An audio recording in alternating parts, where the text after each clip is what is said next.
For the last 20 years, we've seen an unprecedented rise in housing prices. And it's this rise that saved the bacon of many first-time property developers. But in the summer of 2007, everything changed, and amateur developers on the property market for the first time found themselves on an altogether bumpier ride. There's so many people after our property that we were sort of gazumping each other trying to get hold of it. We assumed that house prices would just go up. We just had no idea that they would ever go down. Because you buy a property with debt, you can find yourself in negative equity. So not only have you lost the money that you put in, but you can actually owe more. 13 million of us are expecting our property to provide us with an income in retirement. That's a very concentrated risk.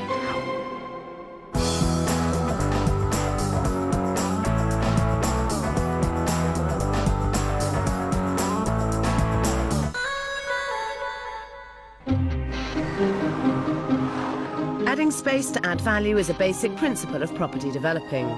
Tonight's novice developers are digging down, always one of the most expensive and therefore riskiest ways to make money, even in the good times. You don't have a little bit of water, you've got a pond down here. Yeah. Did you have a survey done before you bought it? We had a valuation survey done for the mortgage. So you didn't have a survey done? In the basement, there is no foundation, so we've got some underpinning to do. And here, dry rot, woodworm, the lot.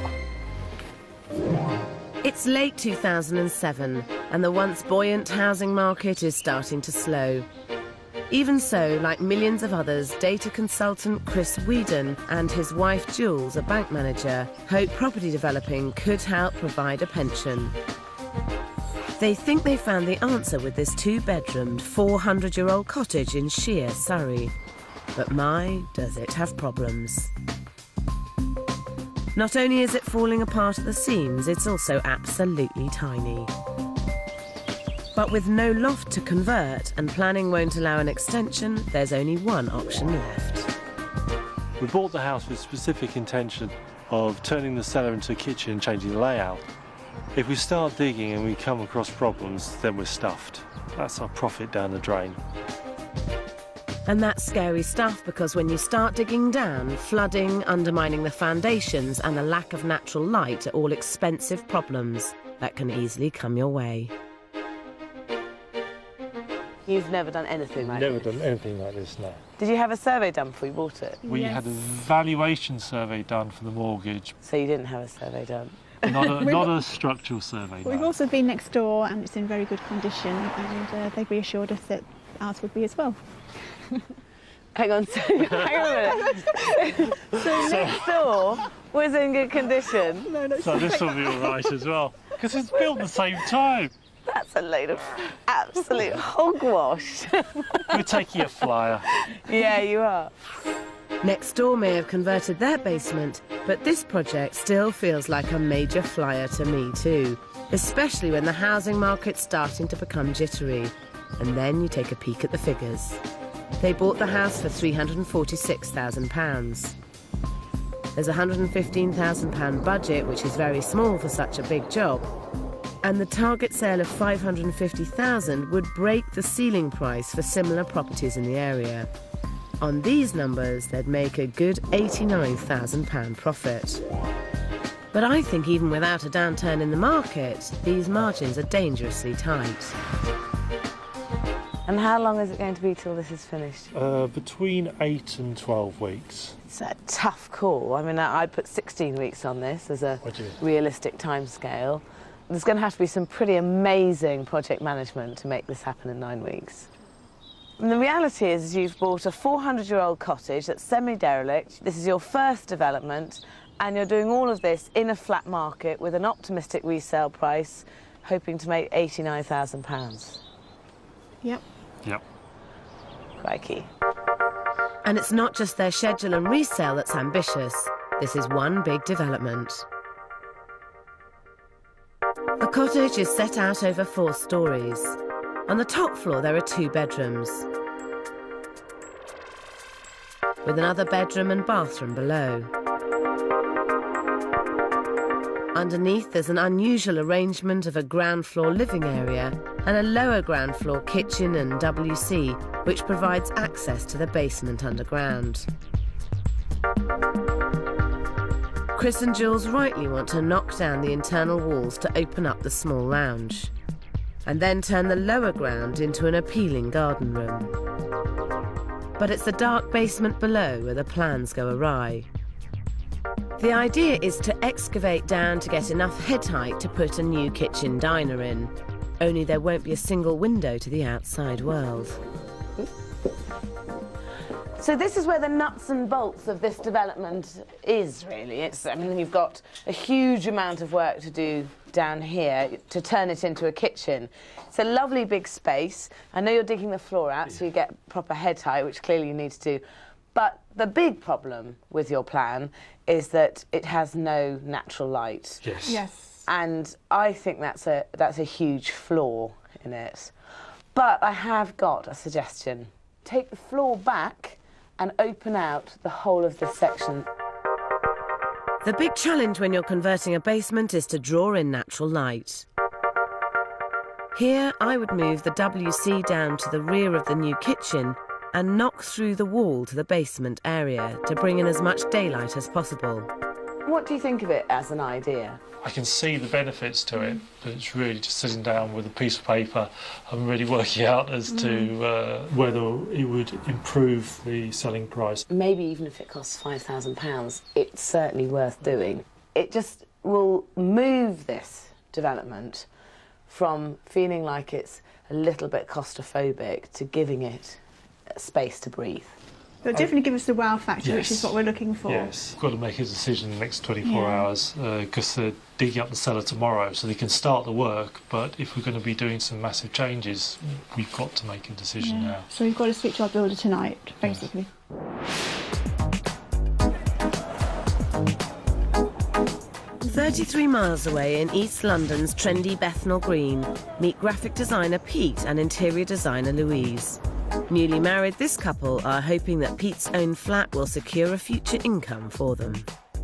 For the last 10 years, Pete's lived on the ground floor of this converted upholstery shop. And like Chris and Jules in Shear, this couple think that it's the basement which will give them the greatest return. It's going to make a great living space when we're done, but I've just been chucking rubbish down there for the last 10 years. But it's a big job, the whole thing's a big job. Lou's got a bit of experience, but I've never done anything like this before, and I'm terrified, frankly. Pete's basement is so big it will double their living space and make them some desperately needed cash. We don't live together yet. We both work from home, so we both need our own studio space, really. And at the moment, my flat's not big enough, and this place isn't either. So we need to move on and find a bigger place. Well, that would make the marriage last for years if you carry on like that. Did it take a long time to persuade the landlord to sell it to you then? About 6 years, yeah. So you must have been pleased? Very, very pleased. Yeah, I got a very good price for it as well, so... What was that? It was 150,000. And you've done well already? I think so, yeah. There's possibly as much as 100,000 on it just as it is if we were to sell it today, so... Are you not tempted to cut and run? Nah. Pete bought his flat in April 2007, and unlike lots of people buying at the time, he got a real bargain. It's now February 2008, and with the UK market cooling, they could do a lot worse than walking away with a clear £100,000 gross profit. But this couple have other ideas. They're hoping for a trouble-free 3-month development costing £90,000. And they want to let the property for £500 a week. In theory, that's a very respectable 11% return on their investment. But if they encounter problems with this ambitious conversion, that could slash their return very quickly indeed. And this is quite a challenge, doing this. Do you have any experience or idea how stressful developments often are? No, this is our first. What if it doesn't work? We get a divorce. Of course it will work. Pete and Louise may be laughing now, but they couldn't have chosen a riskier time to be attempting such a complex first development. They could easily be digging a very big hole for themselves. By the time tonight's developers had started digging out their basements, economists were still debating whether a recession was on its way. Whatever the forecasts, one thing was certain: the housing market had now stalled.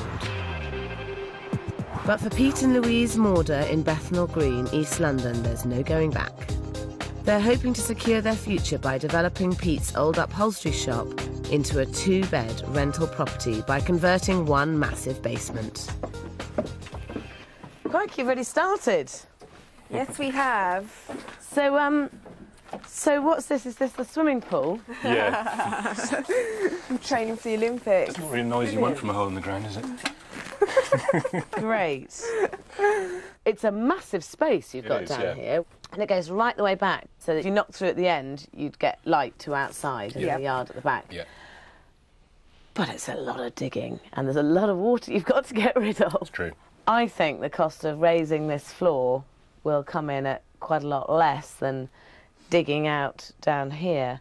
You wouldn't have to pinch more than a couple of feet, which would still give you a reasonable head height. We did comparative quotes, and they came in roughly the same. Yeah. The problem with digging down is you never quite know what you're going to hit until you start doing it.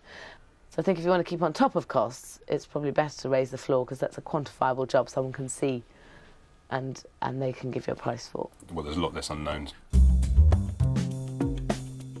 It's not only digging out this huge space that could hurt the finances. There's also Pete and Lou's idea for the layout. Downstairs in the basement, they're planning to dig out 15 tons of earth to create just 2 bedrooms.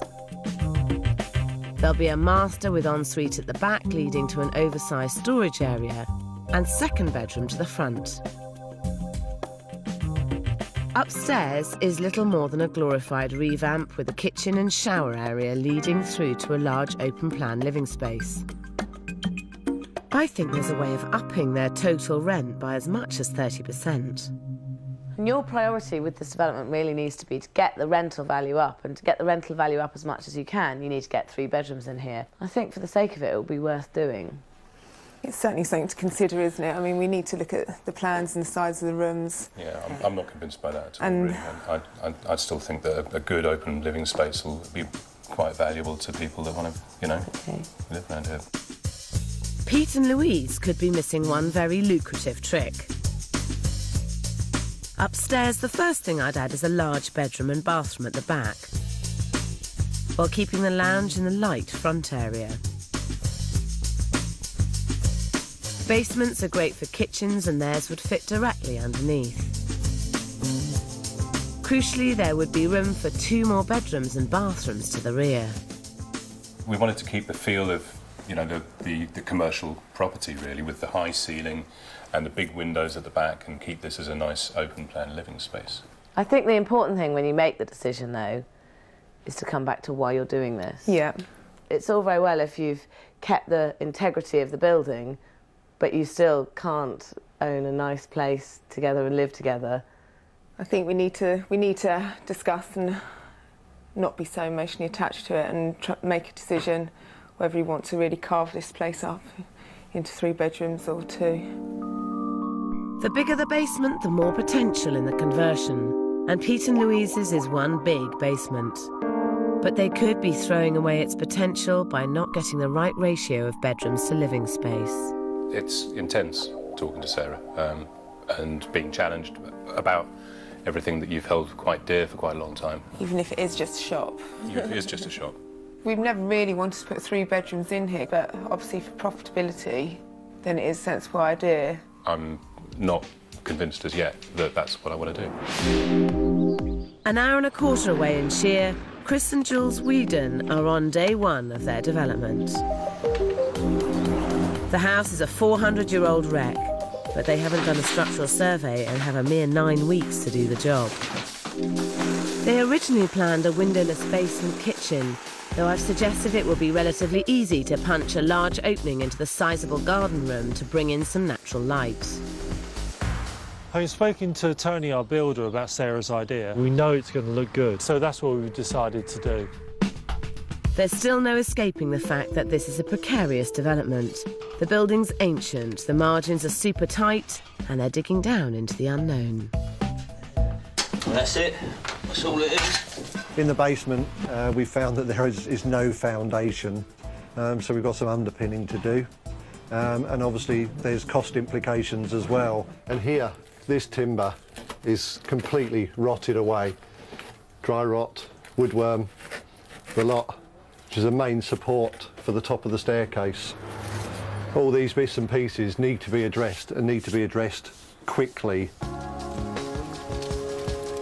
To resolve these problems, it's going to cost a whopping extra £20,000. And that's before Chris and Jules factor in the cost of the basement kitchen. We decided to go for the local supplier for the kitchen, so it's a bespoke, high quality and an individual kitchen. And it will give us the wow factor we're looking for. So despite the additional unbudgeted cost of repairs, they're still going to town on the kitchen. It's a nice finish. It's a crazy expense that's not lost on Tony the builder. They're not thinking about the costs. They could have a cheaper kitchen, you know. Granite worktops fine, but cheaper carcasses. They're causing the cost to spiral. They could save at least £10,000 by getting an off-the-shelf model. And with the market already starting to drop off, I honestly believe Chris and Jules could end up making no profit at all.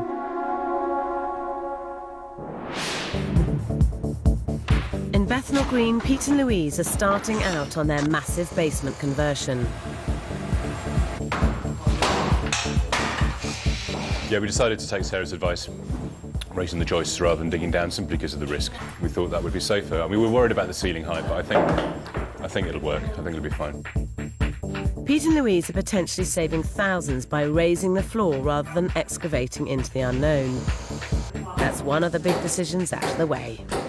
I spoke to 6 local estate agents, and they were all of the opinion that Sarah's idea of having 3 bedrooms would increase the market value by up to £60,000, and rental value by possibly £100 a week. So there's something we couldn't sniff at, really.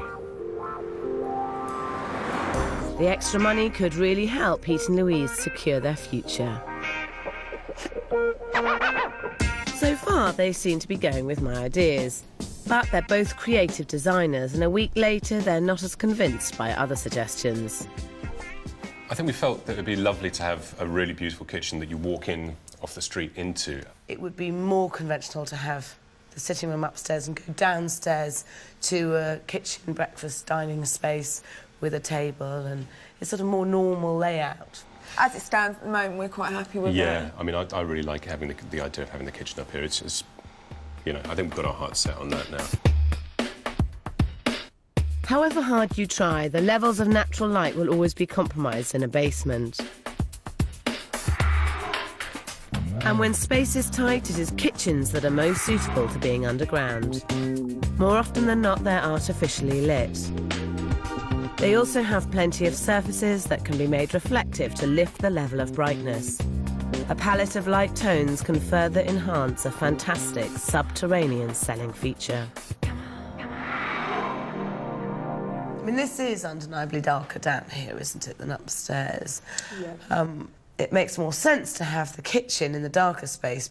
We've thought long and hard over it, and we've got to make decisions and go with them now, otherwise it's not going to get done. So I think we've made our minds up with it, haven't we? Yeah. Thanks. Thanks, but no thanks. In Shear, with full-time IT and banking careers, Chris and Jules are finding it almost impossible to give the basement project their full attention. And that means they're practically never on site at the same time as the builders. Yeah, I'll be on site over the weekend so I can see what you've done, but I just can't make it during the day this week. Simply sorting out the weak foundations and rotten timbers has taken them over halfway through their unrealistic schedule. And the structural work to open up the basement is only just beginning. There's masses to do in a very short period, and it's a crucial time to be properly managing the site. You have given yourself a very, very tight schedule, and you've both got full-time jobs and you're hardly on site at all, and it's also running very fast. And do you feel like you're totally in control of this site? Not totally in control of this site. Tony is the builder, but he's also the project manager. So it's a situation that we have had to put a lot of trust in him. I just worry that having a very, very short schedule, not being around much, having to finish it in that time or being left with no builder. Decisions need to be made and things get rushed through, and the problem with rushing it too much is that to go back and think, oh, no, we shouldn't have done it like that, it's a bit late then, really. Most of the decisions are obvious. Well, let's hope so, because if they're not obvious and they're wrong, it's your money on the line, isn't it? We've had lots of meetings with the builder before the project started, so we're confident that he's thinking along the same lines as we are. I have no clear direction. It's kind of ad hoc. I'm doing what needs to be done because I haven't seen the client for a week now. To make money from developing in today's difficult market, you have to get the basics 100% right, including the project management. But Chris and Jules are getting that very, very wrong.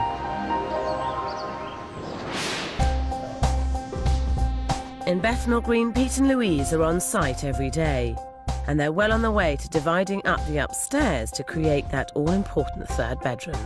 Yeah, it doesn't really feel like upholsterers anymore now. I don't think it did from the moment we made it a 3-bedroom project. Don't regret what we're doing for an instant. Now I've got a much bigger life now, you know, with Lou and lots of stuff to do, so.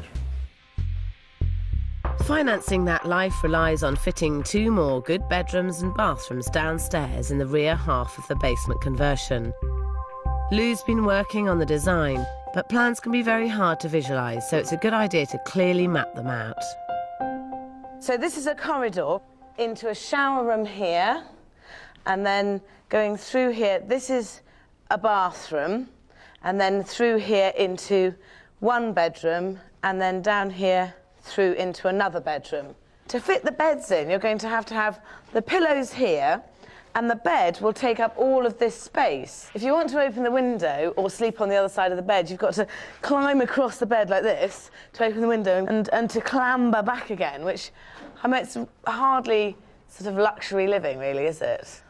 I think there is a way around it. The bedrooms are too small and the bathrooms are too big. The simple solution is to swap the layout so the bathrooms take the hit on space and not the bedrooms. So you'd end up with 2 much better bedrooms with this layout. On the face of it, I think this could work. I think you're right about having 1 or 2 larger bedrooms rather than 1 large one and 2 small ones. I'm sure we'll get a better price for property, and that's all we're interested in. Yeah. It might not be easy, but slowly and surely these 2 are coming around to a developer's way of thinking. In Shear, Chris and Jules are still only managing to get down on site at weekends, when the builders aren't around. The job is carrying on without them, and with just 4 weeks to go, the majority of the work is still to be done. Not met the people who own the house. I mean, they've not been by, but, you know, if it was my project personally, I'd have a lot more input into it. Chris and Jules seem to be oblivious to what's going on here. And it's stressing me because I'm just making all the decisions. They've now got this wish list of, you know, knocking out structural walls, log burners, oak floors, specialist kitchens, things like that, and we're 20 grand over budget. If I don't see them soon, don't have a meeting, don't discuss the costs and things like that, I'll be pulling my men off the job.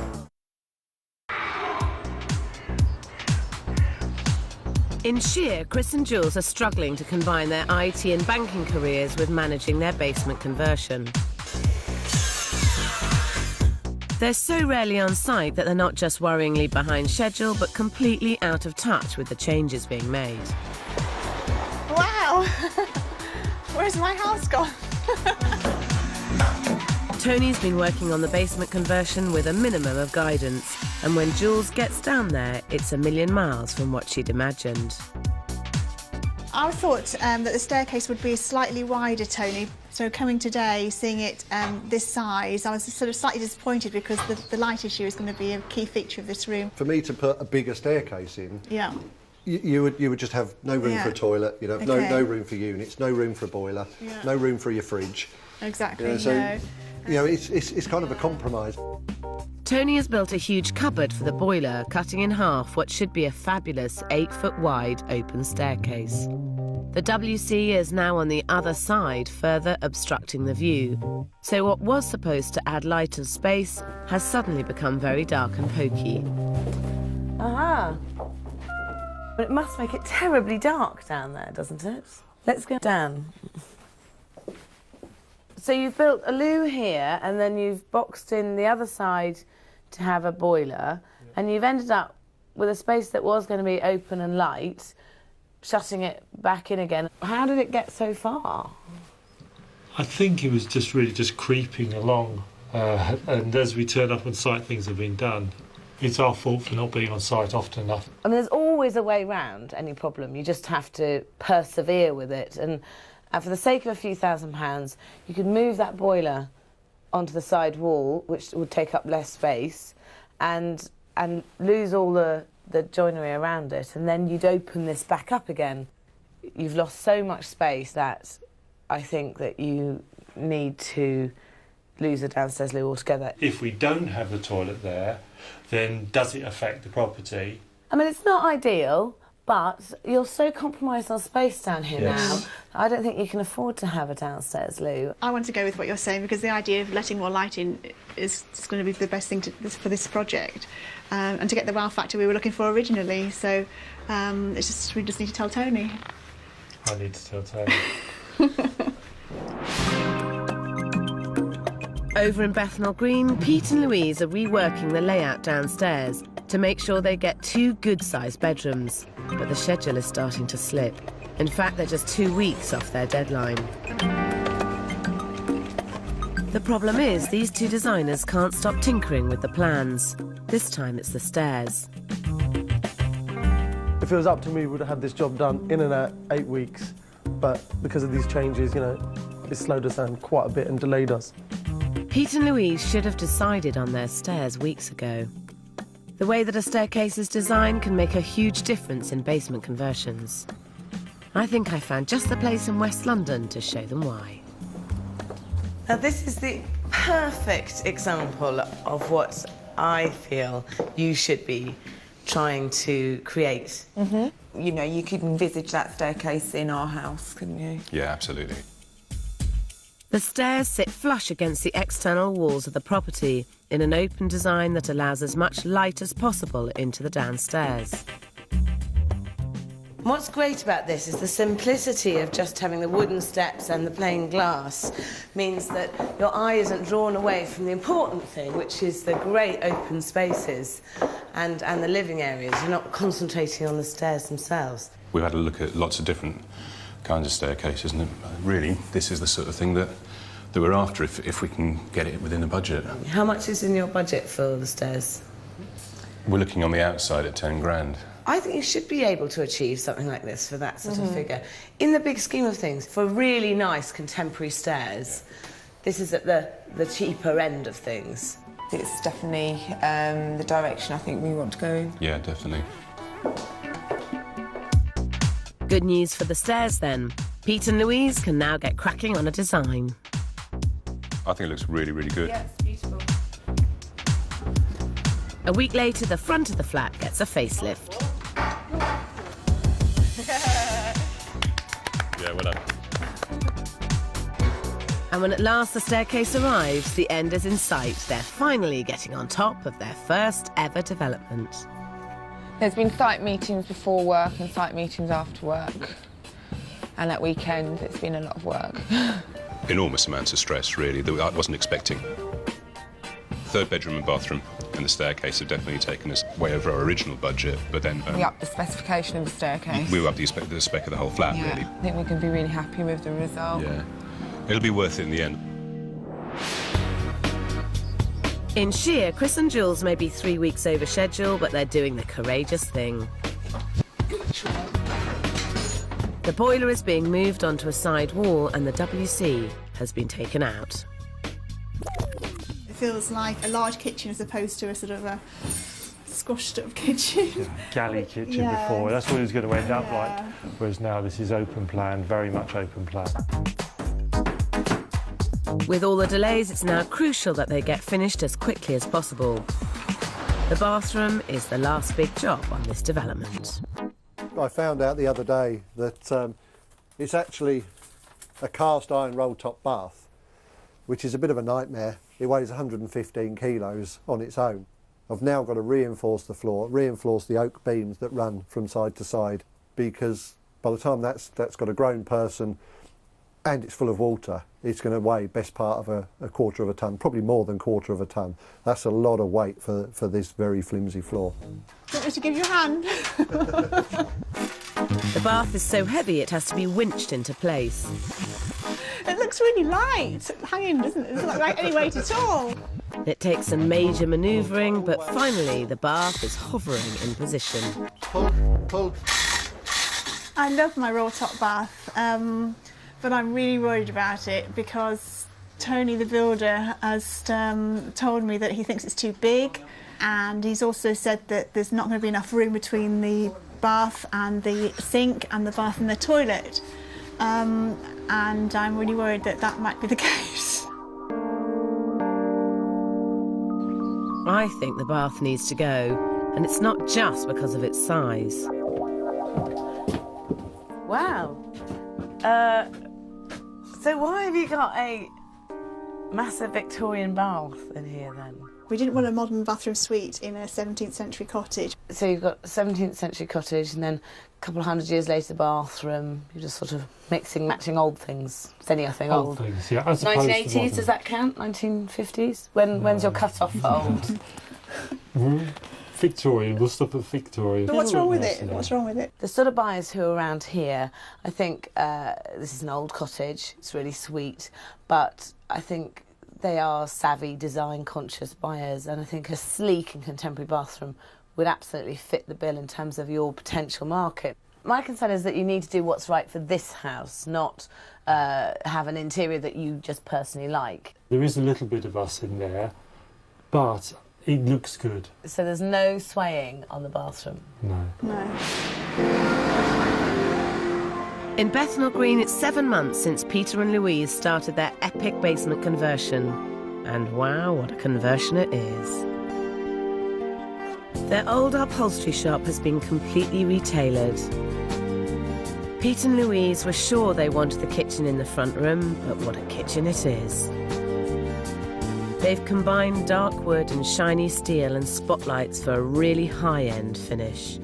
Perhaps even a little too high-end for a hard-wearing rental. It's utterly beautiful. I've got to say, you must be very pleased with it. Yeah. Well, I think we're pretty smug, yeah. It's come out all right. It's still going to be a little bit annoying and say that I think it's a bit odd that the kitchen is here. When you come through the door here, you kind of come into this great space, and it's just a bit odd that it's a kitchen rather than a living room. Are you pleased with it here?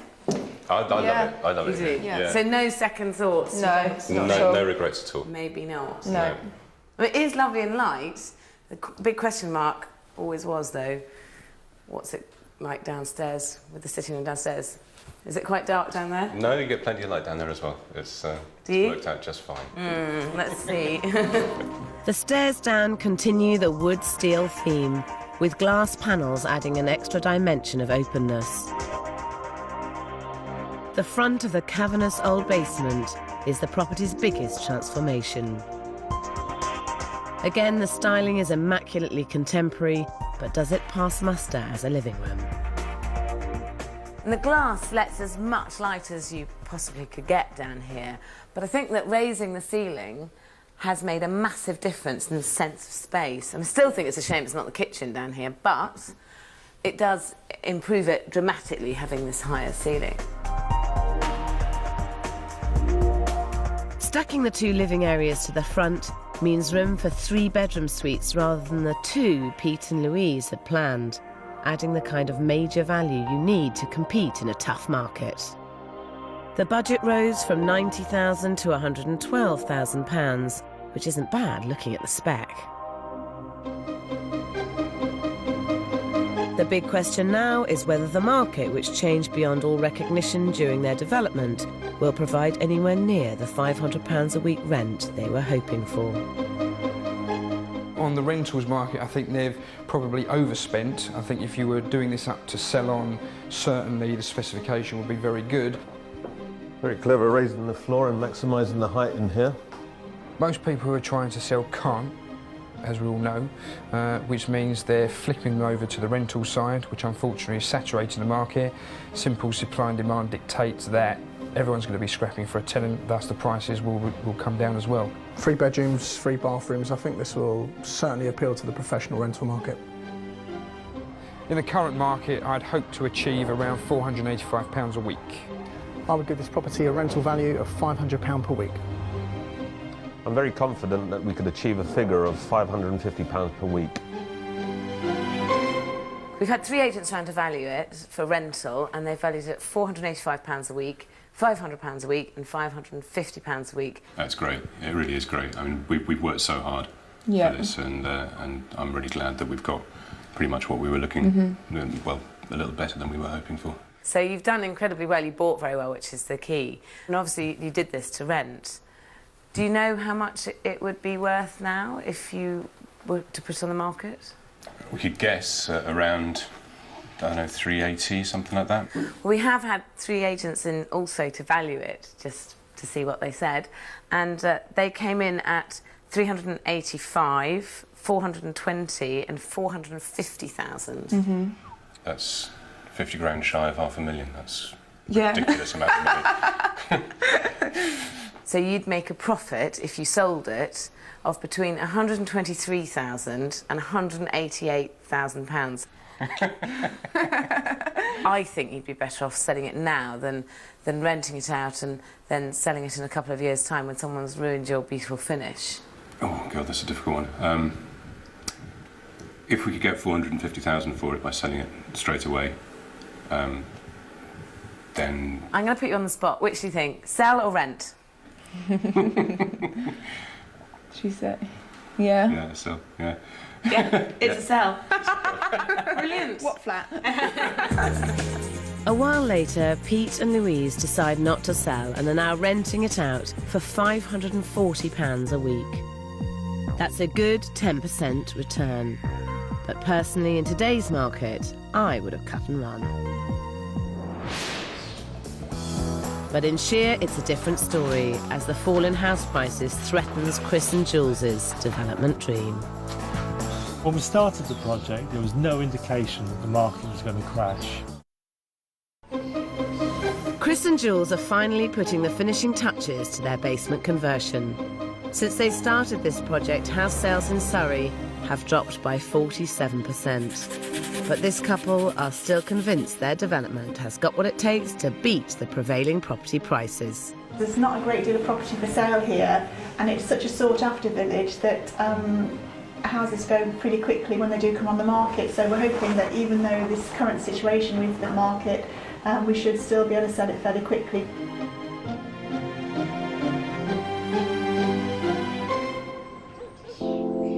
And if first impressions will do it, then this house has a real chance. And inside isn't half bad either. You'd never believe it was the same tiny living room.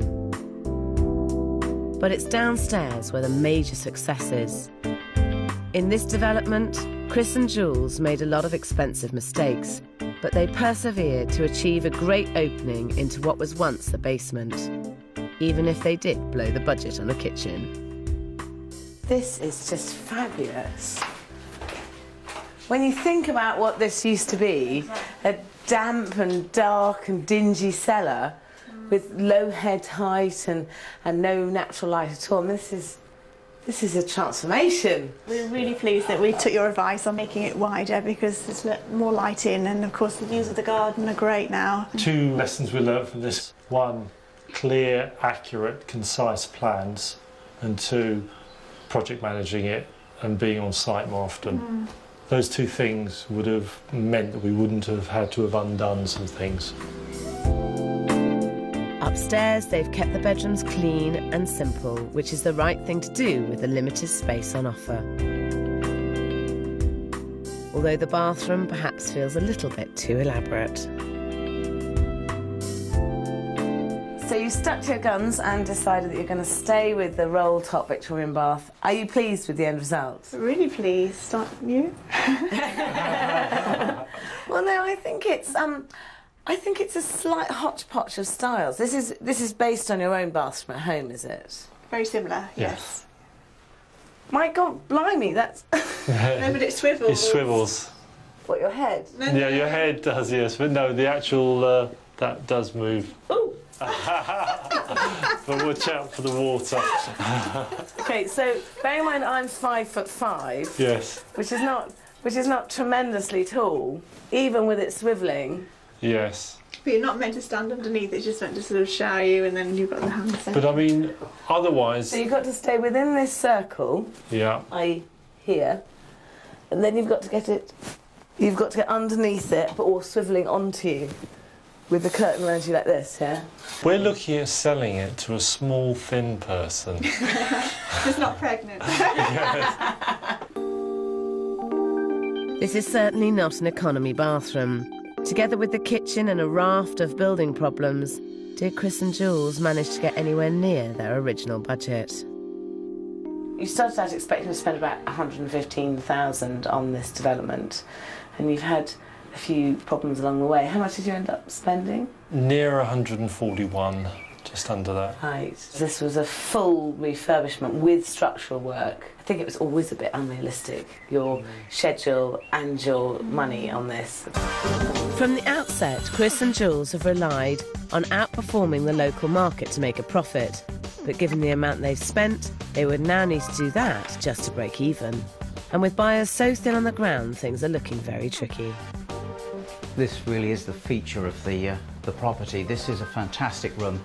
It adds significantly to the saleability and to the value, probably adding £50,000 to £60,000. Good room. Main selling point of the house, I would say.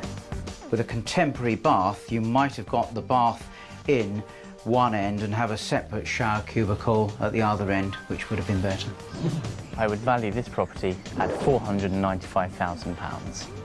In the current market, I'd value this property at £500,000.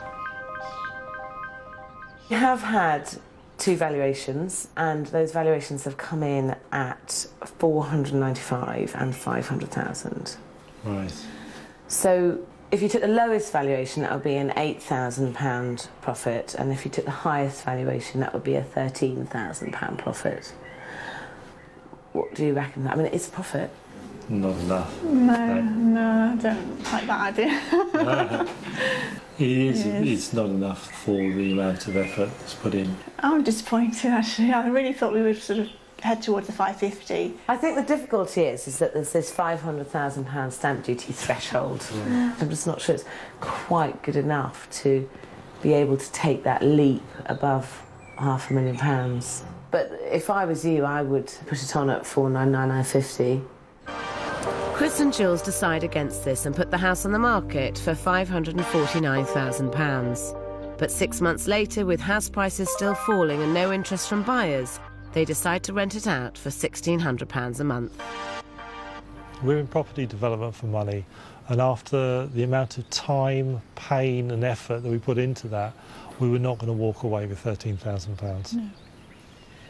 We're not put off by doing any future developments because my passion is interior design and developing houses. So this is just a hiccup in the overall plans, and so we'll just wait for the prices to go up and then move on. Luckily, the positive of recession is that interest rates go down. So with the rental income that we're getting from it, we're in a very comfortable position, so it's still winning. And when we sell at the right price, we'll win again. Basement conversions are one of the trickier ways to add square footage. So it's more important than ever to get the basics right. You need to start with a good solid set of figures, have good project management, and make sure that you've done your homework. Because anything less, and in today's market, digging down can be an easy way to bury your profit. Next week, our property developers' dreams of making a profit from 2 massive conversions face the dawn of a decimated housing market. Everything went from fabulous to rock bottom overnight. And now the bubbles burst, that's it, it's finished.